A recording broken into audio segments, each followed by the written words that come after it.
Good morning mga palangga, kagigising ko lamang.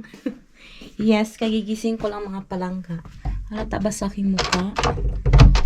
Kagigising ko lang. And nagpuputol sila ng kahoy mga palangga. Naririnig din nyo? Ayan. Wait. I-ano ko muna, unlock ko muna dito ha. Para makapasok na mga. Ayan. Ito, tingnan natin. Umuulan pala ngayon. Anong timing? Di up ko pa naman. Sabi ko maglilinis ako ng bahay. Ay, ng garden. Saan sila? Saan?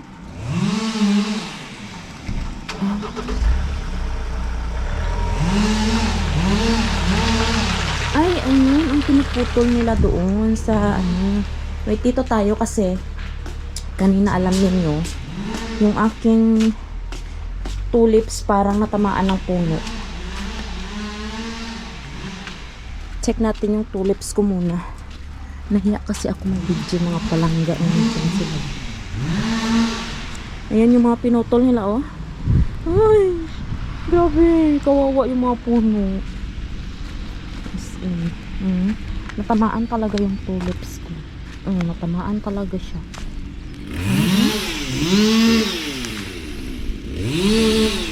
Natamaan talaga siya doon. Taong nagpuputol. Tingnan. Yung taong nagpuputol ng Okay. Tingnan niyo. Wala na. Putol na mga palangga. Wala na talaga kami po. At least dito na side, maliwanag na siya talaga. Di ba? Maliwanag na siya mga palangga. Ang lamig. Mulan kasi. Hey! Sabi ni Ato, magbihis ka. Lumabas ka. Tingnan mo yung nagpuputol ng puno. Sabi niya, ang lamig naman. Tingnan natin yung videohan sa labas. Wait. Videohan natin siya dito.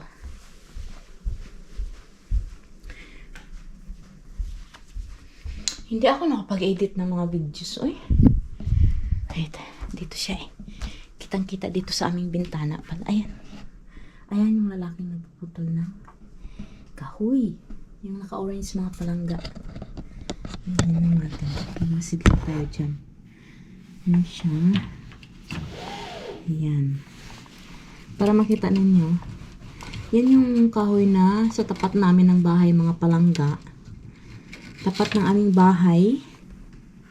Pinutol niya na. And yep. Nakikita niya kaya yung camera ko.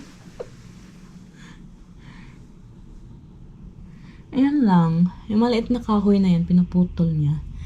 Tapos, hahakutin nila yan mamaya mga palangga. So, ako, dito lang ako sa bahay. Maglilinis ako sa loob ng bahay. Kasi ngayon, hindi kami makaalis ni Arto kasi busy. Maraming gagawin. So, dito lang ako sa loob ng bahay. Maglilinis. Mag-aayos. Yan yung pinuputol ni mga palangga, oh. Kita yung naka-orange na tao. Yan. Yung kahoy na yan sa harap namin. Ay, kung lumabas kasi malamig. Tapos maingay yung yung machine niya mga palangga. Yung chainsaw ba? Dito lang ako sa loob muna. Mag-ano muna ako mga palangga. Tawag muna ako sa bahay. Se ei saa sitten vetää ne tähtää se on tonne päin pinossa mut noita muita se ilmavaijeria. Se on jo tonne tielle päin pinossa.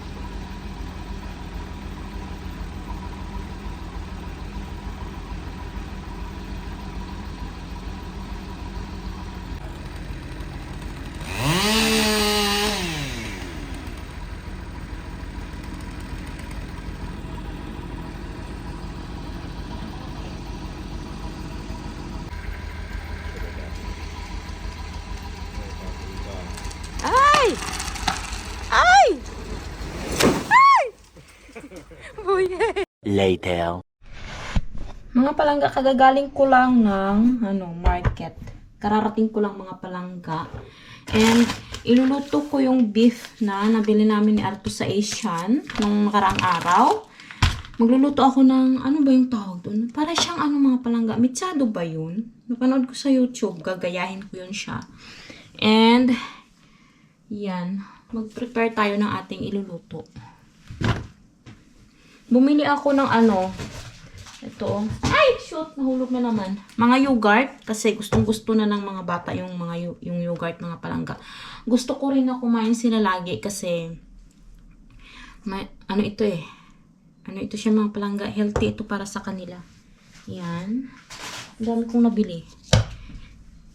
And sakto, bigat. Nasalubong ko si Arto. So, hindi na ako nagbitbit. Nasalubong ko siya sa daan. Sakto. So, hindi ako nakapagbitbit ng mabigat. Mabili ata ako ng ilang yogurt ba to? 3, 6, 8. Iba't ibang flavor, mga palangga. Pumili din ako ng asin. And paprika. Ilalagay natin sa ating beef. Green peas. Tomato sauce. And, ilan ba to? Ba't ang dami? Ito pala. 10 pala yung yogurt na nabili ko. Ayan. Tapos, kamute. Yan, alam niyo, mahal ng kamute, mga palangga. Isang ganito lang. Tingnan ninyo. Tingnan ninyo ang price. 4.29 euro. Diba? Isang kamute lang yan. Lalagay ko yan sa, sa beef. And then, bumili din kami ng, Coca-Cola. Pero, hindi ko yan ilalagay sa rep kasi pag nilagay ko yan sa rep, maubos yan bigla. Yan. Tapos si Arto, nagpabili din siya ng ganito, Touch of Taste. Ewan ko kung ano to. Para to sa beef eh. Sabi niya, wag ko daw iluto lahat yung beef. Tirahan ko daw siya ng konti kasi magpa-fry daw siya. Siguro lalagyan niya ng ganito. Ganyan o. May siya, may siya dyan ng beef. Picture ng beef. And, kumuha din ako nitong white, ano nga tawag dun? Yung pipuri, mga palangga. Pepper. Yan. Yan. Minsan kasi yung utak ko, mga palangga, swamin Kelly. Tapos, nahirapan na akong, parang, mas prepared ko na yung swamin Kelly sa English. Kasi hindi naman talaga ako maalam sa English, mga palangga. Parang nagta-translate na ako ng Ilonggo Finnish. Ganon. Alam niyo yun. Pag marami kang lingwahe na nakaano sa utak mo, hindi mo na alam ba, makakalimutan mo na. Or siguro sa ko lang talaga, memory ko. Mahina kasi ako sa memory, mga palangga. So, ngayon, muna ako, mga palangga. Mag-prefer muna ako ng iluluto ko. Tapos, para pagdating ng mga bata, luto na yung pagkain. Makakain sila. Kasi alauna na, hindi pa ako nakapag-breakfast, hindi pa kami nakapag-lunch ni Arto. Kasi, mga palangga, kanina, yung pinakita ko sa inyo yung pagputol ng kahoy. After nun, bumalik ako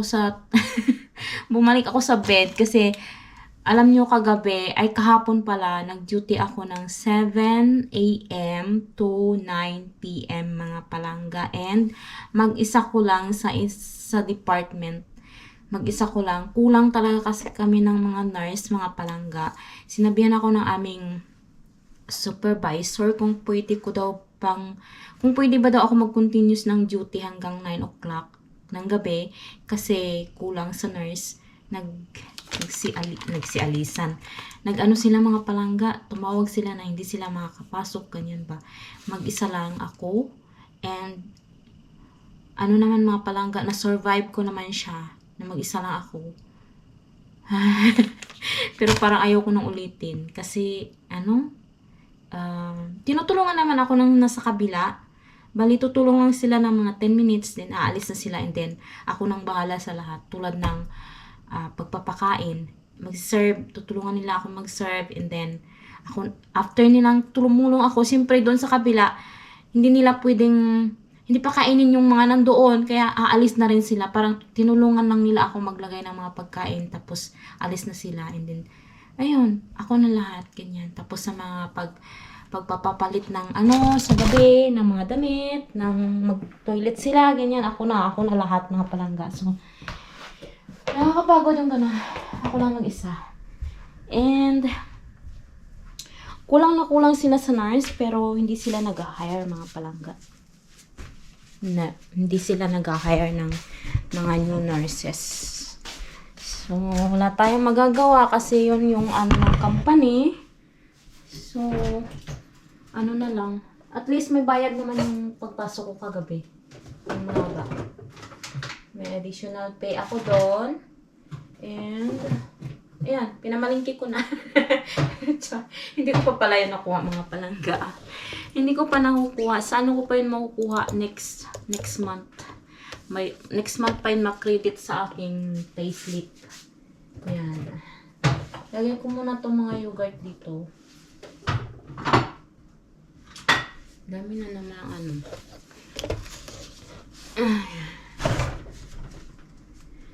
Alam nyo, na-adapt na nila yung pagkain ng yogurt, mga palangga. Dati hate nila ito. Ngayon, na-addict na sila. Puti naman. Naiba na yung nila, yung taste, nila ba? Taste buds. Taste buds ba tawag doon? Kailangan pa maglinis ng kusina din. Puputawi ko yung mga hinugasan ni Risa kagabi. Nilagay niya sa aming tiskikone. Yung dishwasher. Yan,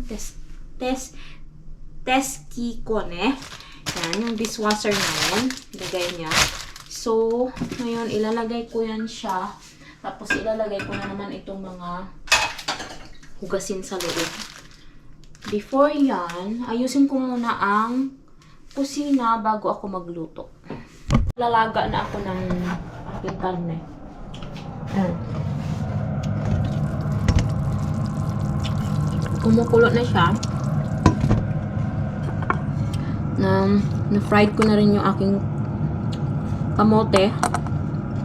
And nandito pa yung aking tomato sauce. And yung ating paprika, nandito pa. And yung ating green peas. Pagka malambot na lang yung ating beef, lalagay ko na ito sila. At then, nandito na rin yung ating cheese. Yan. Hindi ko alam kung anong pangalan ng luto na yan. Pero, nakita ko yan sa YouTube, mga palangga. And then, sinend ko kay Arto. Sabi niya, sige, magluto pa nga ng ganyan. Tapos, tinirhan ko siya ng beef. Kasi, may gagawin daw siya dito. Hindi ko siya inubos lahat ng palangga. May gagawin daw siya dito eh. Yan. So, tinira ko yan sa kanya. And then, naghihintay na ako na lumambot. Malapit na siyang lumambot, mga palangga. Siguro mga 1 hour. And alam nyo, gusto ko mag-work sa labas. Kasi tingnan ninyo, may araw, mga palangga. Lumabas ang haring araw natin. Gusto kong mag-work. Wala na yung kahoy. Nakakagulat naman sila dito. Wala na talaga yung mga kahoy dyan, oh. Nahakot na pala nila. Hindi ko alam.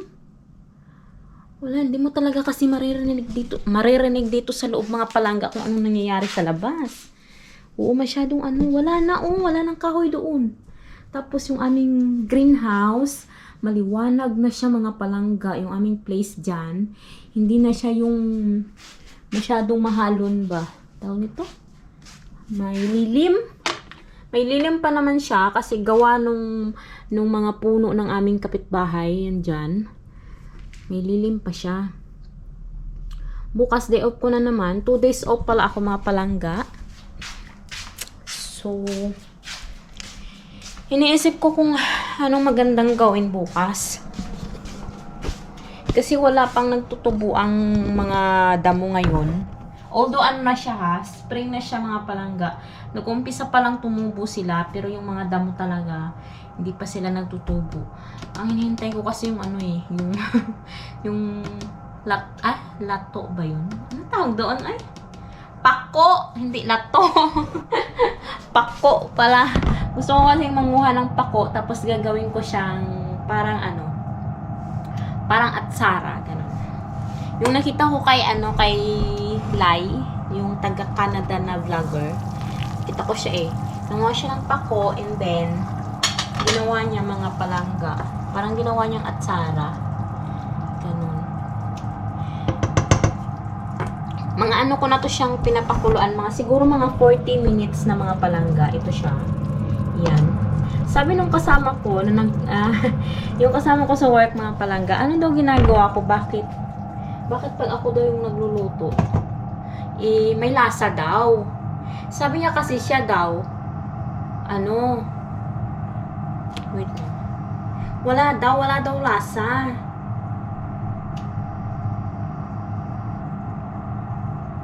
And then, sabi ko sa kanya, bakit anong klase ka ba magluto? Sabi niya, pag halimbawa nagsisinigang siya, pag kumulo, ilalagay ng karne, kumulo ulit, ilalagay ng marikado, tapos yun, tapos na. Tapos sabi ko sa kanya, dapat pakuluan mo siya para lumabas yung lasa ng karne, tapos para malambot ba? Sabi ko sa kanya, ay ganun pala yun. Sabi niya. Mas matagal mo kasing pinapakuluan, mga palangga, di ba malalasahan mo talaga yung niya, yung lasa ng karne. Nag-text yung friend ko. Tingnan ko nga doon sa labas kung kung meron. Wait lang. Nag-chat si April. Wait lang. Tingnan nyo natin dito. Andito pa sila. Ay, andito pa yung truck na pula, Ito ba yung truck na pula, mga palangga? Pero wala na rin yung mga puno. Alam nyo, ang bilis nila maghakot ng kahoy. Ang bilis nila maghakot ng kahoy, mga palangga. May kasi sila. Meron kasi silang tawag nito. Ano ba yung camera ko? Bakit malabo? May kasi sila, mga palangga. Tawag nito yung meron silang machine. Alam mo yun? Yung may machine sila, tapos may sasakyan sila, kompleto sila yung ng kahoy, mag-aangat ng kahoy, ilalagay mo sa hindi yung mano-mano, lahat sila dito, mga palangga. Machine talaga. Kaya hindi mabigat yung work nila. Labas, mga palangga, ipakita ko sa inyo yung garden ko, yung mga tulips na tamaan ng napagilingan nila ng mga palangga ng punong pinutol nila ba. Sabi ko kanina kay Arto, tingnan mo yung tulips. Sabi ko sa kanya, kasi may punong malaki dyan. Tapos hindi siya naniniwala sa akin na natamaan. Pinatingnan ko sa kanya, natamaan talaga siya. Naawa ako sa mga tulips ko, mga palangga. Ito tingnan ninyo ayan tingnan ninyo. Wala, dead na. Ayun pa hala, sayang talaga hala, ang daming na tingnan nyo yan. Hala, ay nako, namatay lahat. Hala, ay ano ba yan? Hala, ang daming na tapos ito sayang, malalaki na sana, mga palangga tubo pa kaya to? Nako, ayan ang daming na nabali. Hala, nandito kasi may malaking kahoy na dito nakahiga. Nung nakita ko, dali-dali kong sinabi kay Arto na naku, yung tulips ko doon namatay na. Sabi ko sa kanya, ayaw niya maniwala, mga palangga. Yun, pinatignan ko. Ay, ngayon, ayan na, mga bali na, patay na talaga sila. Ang daming namatay. Buti dito, wala. Ayan. Okay naman sila dito. Yan, malalaki na sana yung nandoon, sayang. Ito talaga, sayang to, Ano ba yan? Tapos yung isang namin dito, tinanggal ni Arto yung kahon. Kasi nga, dito nila tinumba yung kahoy, mga palangga. Tinanggal yung kahon. Ay, ano ba yan? Ay, hala, gawin ko tong dapalan. Hala, gagawin ko tong tapalan, mga palangga. Ay, pwede ba? Alang ganda nito oh. Gagawin ko siyang tapalan mga palangga. Ano ko kay Arto. Ano ko sa kanya ba ipa-shine. Sayang yun oh, yung ganyan oh. Gawin ko ding ano yan siguro. Ipakat-kat ganyan ba. Ito oh, perfect oh. Perfect na gawing ano to. Sabi ni Arto, every ganyan daw mga palangga, 1 taon. Every guhit na pabilog, 1 taon daw yan. So, yan na siya. Ang tagal na pala ng kahoy na to. Tingnan ko nga ang amoy. Amoyin ko nga. Ang bango. Ang bango niya. Amoy ano dito mga palangga. Amoy putol na kahoy. So, ayan oh. Hala! Naku naman, ang aking strawberry dito. Ay. Eto, pwede siyang, kukunin pa ba nila to? Pwede siyang gawing upuan. Ang cute niya. Ay. Okay. Kunin natin to. Gawin natin ano, sangkalan. Ay, sangkalan pala yung dapalan. Sangkalan pala yung dapalan sa ano, sa finish. Sa Tagalog. Sangkalan pala. Kunin natin yan. Gawin natin sangkalan. Ipa-shiny ko yan kay Arto. Yung aming plants dito, tumubo na ba? May palabas na ba? Wala pa. Ay, meron na. Ayan oh. Lumalabas na siya mga palangga oh. Yan. Next week, ano na yan? Malago na yan sila. Mabilis lang yan mga palangga. Ito yung sinasabi ko sa inyo na kailangan ko ditong linisin o i-rake. After ko magluto, mag-rake ako dito. Kunin natin to. Gawin natin sangkalan. Sabi ko kay Arto, ipa-shine niya to. Kunin natin. Kaso may butas siya. Tingnan mo. May butas. Ito medyo perfect. Lagyan natin dyan. Tapos sabihin ko kay Arto. Yung niluluto natin. Malamig. Gininaw yung kamay ko. Ang warm dito sa loob. Doon sa labas ang lamig. Hello mga palangga. Andito yung ano. Yan yung sasakyan pala na naghahakot ng ano mga palangga. O, yung truck nila na naghahakot ng mga ano. Kahoy. Ayun, may nakita ako doon isa. Yung pulaan doon na oh. Oh, ayan, kita nyo ba? Pinapaangat nila yung kahoy. Alam nyo, matanda na yung nagtatrabaho mga palangga. Andyan din si Arto, yung naka-yellow green, si Arto yan. Yung naka-orange, matanda na siya rin mga palangga. Pero tignan nyo yung trabaho niya, mabigat pa. Mabigat yung trabaho nila pero kaya nila kasi may mga machine sila. Si Arto kita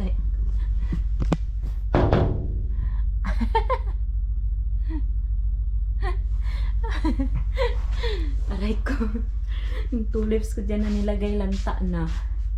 Ayan o gano'n sila. Sana ano ano ba? Kinuha ba nila yung ano? Yung kahoy na putol? Yung binidyo ko kanina? Maganda yung gawing ano, upuan. Sana iwan na lang nila yung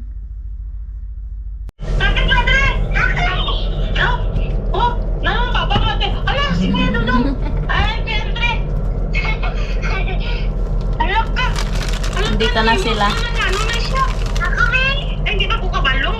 Lagyan na tayo ng cheese. May ngipon ka na, Ben? Ben, may ngipon ka na? Ano kong ipon sa taas, be? Taas, Ben, taas? Bumagya po. Wala Kaya na. na nagasakit iyatit. Wala kaya po nagtubo. Talaga po. Wala pa. May patrin kay... Sarap. Jill, ano gani ning luto? Jill, ah? Up to 6 years old. Jill, ano ning luto? Ning sa baka nga may, ano, may... Dre, ano? Wow, ano na sudan ni mami anang baka nga may green peas, may paprika, may ara nga kamuti, tapos may cheese. Nag-obra ka ma. Potato? Hindi. Ano siya nga luto, Jen? Ano? Nakaputi ko lang mo. Pag Ano daw nga luto, ne? Gusto rin ako nito. Ben! Caldereta. absent ka ba? Yes! Sige, ma. Ha? Ha? Ano to? Ano? Ano to? For girls only? Absent ka. Libriyon ko ni mama. Hingi ko, Ben! Hingi ko, Ben! Ano yung ras? Tubo. Lagyan ko na. Ben, oh. Inggit ka, Ben, oh. Mama nga doon. Tawag ka ni mami, anak. Ano mo? I'm Nakapapak not lang sa baby. kwarto sa... Hello, Ben. Not a baby. Nung palang galuto na yung aking niluluto. Yan. Hindi ko lang alam kung anong pangalan nito. Pero sabi ni Risa, i-rate niya daw. Sige nga, i-rate mo nga, nak. Nagluto ako ng kanin, nak. Wala sando. Arain pa ako. Ari, diri, oh. Kubasi, diri, oh. Ay.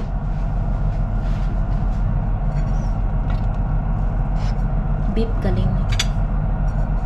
Okay. May bukog. Wala. Wala bukog.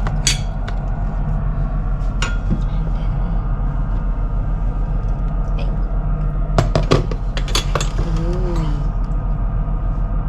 With cheese yan, ha? Grabe naman na panandok na. Ano ha? Wala daw, ano lang ba? Ikaw dong, hindi ka magkaon dong? Sarap ng sabaw. Wala pa akong breakfast at lunch. Ako rin. Ano ko na lang yan, brunch. Kain nga ako. I-rate mo muna, nak. 1 to 10. Makita tsura ko. Siyempre, 1 to 10. With feelings man daw eh. Lang.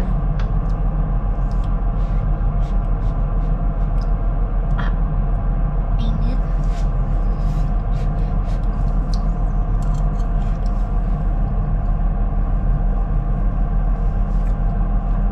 Namit siya. Really? Hindi alat. Tanawa ang karne daw. Tikman mo Namit daw ang karne. Karne. Humot. Humok. Rate 1 to 10. 100. Andre, ikaw na de. Ano yung kamote? Kamuti man ang nakabutang dito sa recipe.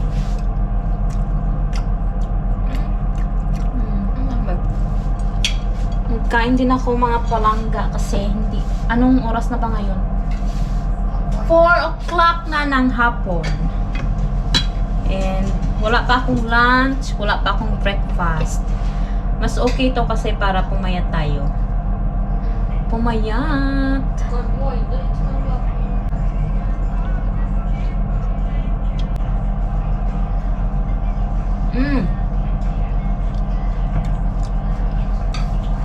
Sarap. Doon na sobrahan ata sang ano nak? Tomato sauce? Aslom na? Hindi ah. Hindi? Tama lang. Puti-puti. Kuda ba?